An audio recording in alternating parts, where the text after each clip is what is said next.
તો ગેનીબેન ઠાકોર ગાંધીનગર પહોંચ્યા છે। ગેનીબેન ઠાકોર ધારાસભ્ય પદેથી રાજીનામું આપશે। વાવ બેઠક પરથી ધારાસભ્ય છે ગેનીબેન ઠાકોર વિધાનસભાના અધ્યક્ષને તેઓ રાજીનામું આપશે।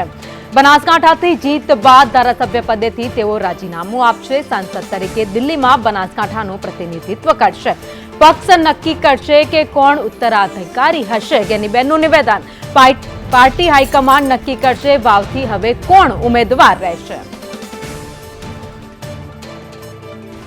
जीत कोनी गैंडीबेन के कांग्रेस जीत कोनी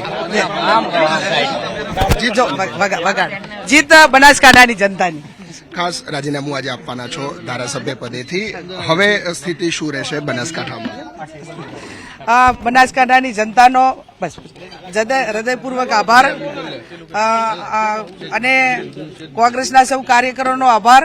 આજે મેં કહ્યું એ પ્રમાણે દરેક કોંગ્રેસ કાર્યકરને જાહેર જીવનના દરેક પક્ષના લોકો એવું જાહેર જીવન જીવે અને એવું જાહેર જીવનમાં એક પ્રણાલિકા એવી લોકશાહી લાવે કે જ્યાં રાજીનામા પણ લોકોની ખુશી હોય। જ્યારે રાજીનામું વ્યક્તિગત રીતે આપો, સ્વાર્થ માટે આપો અને કાંઈક ઓલા માટે આપો ત્યારે લોકો દુઃખી થતા હોય છે, પક્ષના કાર્યકરો દુઃખી થતા હોય છે।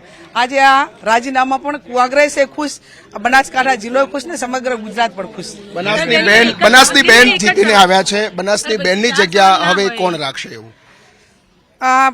મેં કહ્યું એ પ્રમાણે બનાસકાંઠાના લોકોએ સમગ્ર ઓલ ઇન્ડિયાની અંદર એક ડેમોક્રેસી જીવતી રાખવા માટેનું જે કામ કર્યું છે તમામ સંસાધનો સામે, પણ આજે એ કરી બતાવ્યું છે કે ભારતીય જનતા પાર્ટીના અહંકારને ગુજરાતની જનતા ધારે તો હરાવી શકે છે। એનું ઉદાહરણ એ બનાસકાંઠાની જનતા। એમના ઉત્તરાધિકારી કોણ ત્યાં?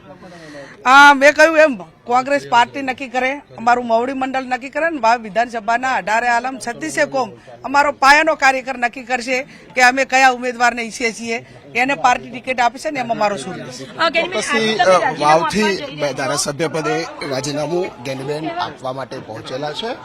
વાવ બેઠક ઉપર પેટા ચૂંટણીમાં પાર્ટીના જ કાર્યકર્તા અને પાયાના વાવના ઉમેદવાર હશે એવું પણ અત્યારે હાલ પ્રાથમિક દ્રષ્ટિએ લાગી રહ્યું છે। કેમેરામેન જયવેશી સાથે હિરેન રાવલ, સંદેશ ન્યૂઝ, ગાંધીનગર।